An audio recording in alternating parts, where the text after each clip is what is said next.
আগে আওয়ামী লীগের টার্গেট ছিল তারেক রহমান, আর এখন বর্তমান জামাতের টার্গেট হচ্ছে তারেক রহমান। বিষয় কিন্তু ক্লিয়ার, কারণ তারা জানে বিএনপিকে তারেক রহমান নেতৃত্ব দেয়, তাহলে বিএনপি সরকার গঠন করবে, আর তারেক রহমানের সাথে লড়ার মতো যোগ্যতা, দক্ষতা, ক্ষমতা কোনো কিছুই জামাতের নেই। তার কারণে এখন তারা প্রতিনিয়তই তারেক রহমানের নামে বিভিন্ন প্রোপাগান্ডা ছড়াচ্ছে, গুজব রটাচ্ছে এবং বিভিন্ন ধরনের গালগপ্প বানাচ্ছে, যেটা করে কখনো কোনো কাজ হবে না। আওয়ামী লীগ পারে নাই, জামাতও পারবে না ইনশাল্লাহ।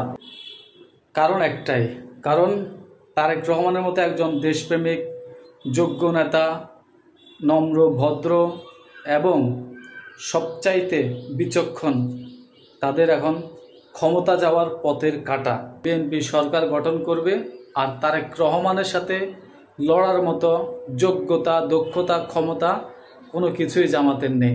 তার কারণে এখন তারা প্রতিনিয়তই তারেক রহমানের নামে বিভিন্ন প্রোপাগান্ডা ছড়াচ্ছে, গুজব রটাচ্ছে এবং বিভিন্ন ধরনের গালগপ্প বানাচ্ছে।